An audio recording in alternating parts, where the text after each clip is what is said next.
You tracked it.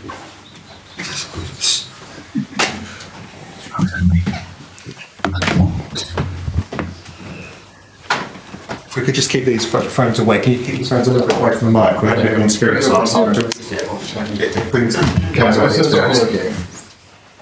Sorry, guys. Hi everyone, hope everyone's well. We'll kick off with the live section, then go into 10:30 tonight. All ready at the back? All good. We'll kick off with James from Sky. Good afternoon, Mikel. Hello, I'm good, thank you. Huge breaking news this morning with Erling Haaland committing to a new 9.5-year contract at Manchester City. Good news for them, not so good news for the rest of the Premier League. Well, that's their news. If they are willing to commit with a player for that long, it's because they are really happy, so good news for them. From a fitness point of view this weekend, Ricardo Calafiori, is he close to being in contention to feature tomorrow? Yes, I had a few decisions to make this afternoon with the medical staff to understand whether they are in the best condition to this game or the next one, so we'll decide that. You're dealing with a number of long-term issues. Are all those players on track when it comes to their rehabilitation? Anybody close to making a return? No, so far, no. It was such a significant win for you on Wednesday against Tottenham. What impact are you hoping, and what impact have you seen already on the squad and the club itself? Yeah, I love the attitude that the team played with. We had some big performances. It was obviously a beautiful night for us to celebrate in front of our people. Moving to the next one because a big one again against Villa. And in terms of Aston Villa, defeat at home to them last season proved really costly in terms of your title hopes. That's the last league match you actually lost at home against Aston Villa back in April. Do you feel like you need to be almost perfect between now and the end of the season to win the title this year? We're going to try to be as good as we possibly can tomorrow night. That's the objective. They are a really good side. That's why they beat us last season. And we proved as well when we played them at Villa Park that they are a really difficult opponent. So we'll prepare in the best way to win. And you admitted on Wednesday that you're actively looking to try to sign a forward in this transfer window. Do you think that you can still challenge for the title this year without any reinforcements? At the moment, we don't have them. We are trying, as I said, actively to find the best possible solution, but we will have to wait and see what we can do. How challenging is it to find the right player? What profile are you looking for in the forward that you want to bring in? Obviously, it's not something that I'm going to discuss here. Obviously, we have lost two massive players for us in the front line, and we need some support there. And we understand that Martin Zubimendi could be joining the club in the summer. I won't ask you about that directly, but with contracts running out for the likes of Thomas Partey and Jorginho, is midfield an area you're looking to strengthen in? Well, we have certain situations, contracts expiring, we can renew like we have done in the past those contracts. So again, we are actively always evolving the squad and understanding what the players want to do when they finish our contracts together, and we have to be prepared. Alice from the Premier League. Hi. You called your team sensational in the win over Spurs. I just wonder, how do you go about ensuring that your players retain that level of performance throughout this second half of the season, particularly when you look ahead to fixtures that, say, aren't quite as emotive as the North London derby? Well, when we play every 3 days, obviously that's the type of performance that we want, and the performance has been there. After it's about the results, and a few things didn't go our way in the first few minutes of the match, especially because the dominance that we showed going 1-0 down was tough, but mentally I think the team showed incredible resilience, patience, composure to overcome the situation and win the game. Sure, you said this week that your players want more, that they want to be tested and they want to be questioned. Could that suggest that they're actively thriving on the pressure of trying to chase Liverpool down right now? I think so. I think if you want to be fighting for the top trophies with the top teams for 11 months, like we've been doing the last 2.5 years now, you have to enjoy that kind of moments, that kind of circumstances, those challenges, the pressure that comes with it, because it's the beauty of it. That we are playing to win, and that's exactly what we want to be. Yeah, you use the word pressure there. We often hear it used in a negative context, particularly in football. But is that something you want your players to be feeling now then? Well, I think the pressure comes from within. I think nobody can put pressure on you. I think it's the wrong way. And if that's the case, it's because probably you're not doing or preparing the right way. I think you have to strive to be the best as you possibly can. And there is no more pressure, in my opinion, than that when you daily have this commitment with yourself to achieve that.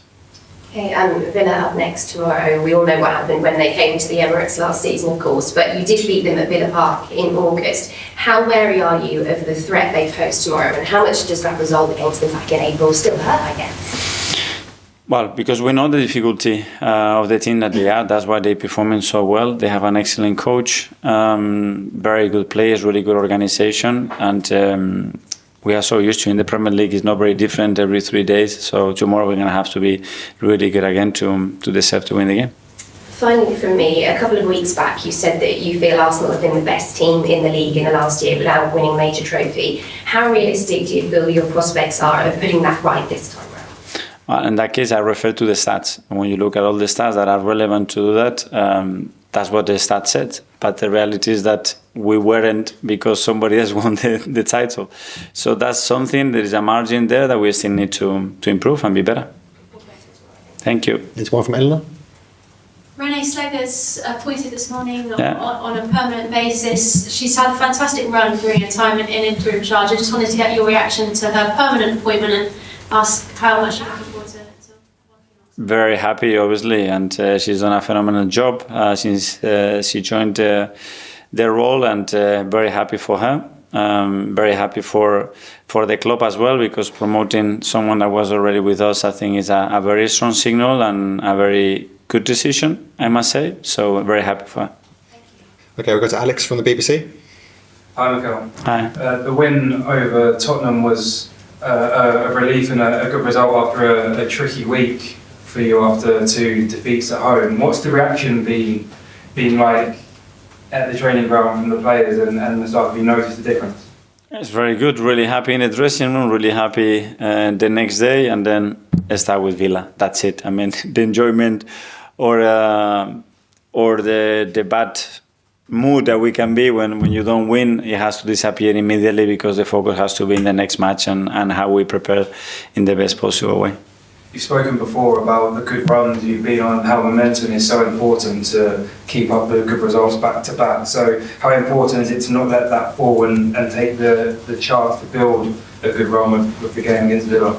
Yeah, well, we didn't be in the position that we are in because we've been very stable. When you look at the run in the Premier League in the last 11, 13 matches, I think speaks for himself, not only the result but the performances, but he's doing it again and again and again, every 3 days, different competitions, and that's what we want to achieve.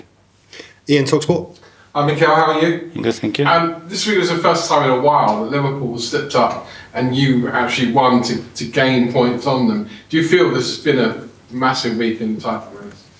Well, it's always important when you are able to win and capitalize on other teams dropping points. It's always a great week. First of all, because you win, and secondly, because obviously for the rest, it's not been what they wanted. We need many more of those at the moment because of where we are, and we need to stay very, very, very focused to understand that if we do what we have to do, it will be a chance at some moment. Erling Haaland today at Man City, 9.5 years. I think Cole Palmer signed a similar deal at Chelsea earlier in the season. Is that the way we're going forward now with football clubs signing players for almost the entirety of their careers?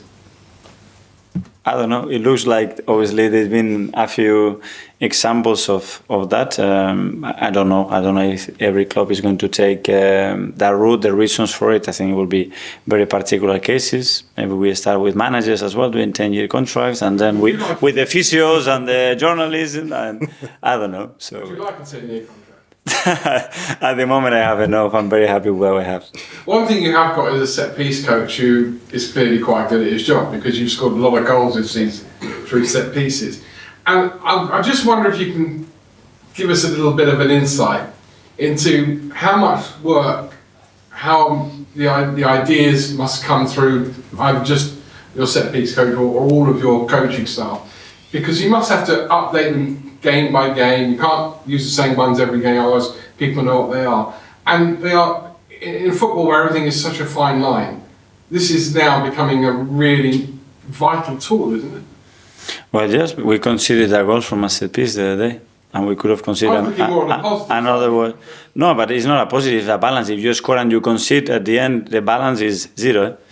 So that's how it is. And yeah, we have Nico, obviously, is responsible for that and many other things that he does. It's just a small part of his job that he does really well, and the players follow it. And we have some good momentum. And now it's about maintaining it, the attacking and the defensive part, because it's so related. But does he just come up with the ideas, or do you go to him and say, I've got an idea, and maybe... Everything that we do is shared, and it's not an idea that comes on today. It's some work that we started many years ago, and it's constant development. Because what we're doing now, I'm sure that in 3 months, in 6 months, 9 months, it's not going to work. So you constantly have to evolve it. Tom, Football London. Hi. You've had the likes of Ben White and Mikel Arteta out for significant periods. What type of challenges do you set players when they're not on the field, and what they have to do kind of off it to improve themselves? Well, first of all, obviously, the main part is the psychological part, so how they feel emotionally, because being a long time without doing what you love is not easy. Your routines change completely. You are much more isolated because you're not going to work, and that takes a little while to handle and to settle. So first of all, give that support to the players, then the physical condition that they can maintain or improve in relation to the injury that they have, really important. And then use that time as well for other things, because, for example, Bukayo hasn't had any time off in the last 2 seasons. So it's a moment that if he can have a break as well and enjoy other parts of his life, great. To be closer to the family, great. To learn about the game, certain aspect that he can still improve and develop. We are doing that. So that's what we try. Replacing Ben has been Julian while he's been out, but he's come back from a big injury and played a lot of football. What's it been like to manage his minutes while still dealing with the ramifications of such a long injury? Yeah, it's unbelievable what he's done, especially because he's done it on the right. He's done it as a left fullback as well, and we put in huge demands. That's the thing, that obviously when the squad is short and on top of that you have injuries, quite a lot of injuries like we had, you start to load more players, which is not ideal, obviously. Athletic. Hi, Mikel. Just on Myles, I know a lot of people probably just see him as a left back or a midfielder turned left back, but he's been doing that for a couple of years now. I was wondering, were you maybe involved in the decision to start that kind of evolution of him? Because it was something I think he's been doing since 2-3 years ago. Less than that, I think, but less than that. Yeah, when I saw him, and to give him a chance, and with the product that we had in the academy, the moment that I saw him, the only way that I could think is change his position. I think you want to have a chance here. I spoke to him and I said, this is where you're going to have, because I think it fits a lot his qualities, it fits the way that we play, and it fits because we had necessities in the position. So we started to work on that. He put it into it straight away with the personality that he has, that I think is very obvious, and now he's doing it. I remember in the pre-season game against Leverkusen, you had a chat with him on the pitch about, I think you said it was kind of defensive duties in that game. I was just wondering, since that conversation, how do you kind of assess him since then? Well, adapting to the role is not just on the defensive part. I think physically, very different demands. You're facing wingers a lot of times in that position. You have to be part of the defensive line. You have to know when to release, when to not, when the ball is on your side, how you have to defend the box, something that he wasn't used to do that. And then all the attacking process on top of that. So it's quite a lot. He's dealing with that in a great way, physically as well. He's matured a lot in the last year or so. And they had a great performance, without a doubt. Simon Standard. Mikel, when we spoke to you at the start of the window, you sort of described it as you wanted to add to the squad. But given the numbers you've got in that forward line, Kieran was playing left wing the other night, is it changed to a need to add to the squad now? The word, you mean? Well, obviously we have more necessity now because of what happened in the last few weeks. That's obvious. And just how difficult is it to operate in the market when everyone knows that you want a forward?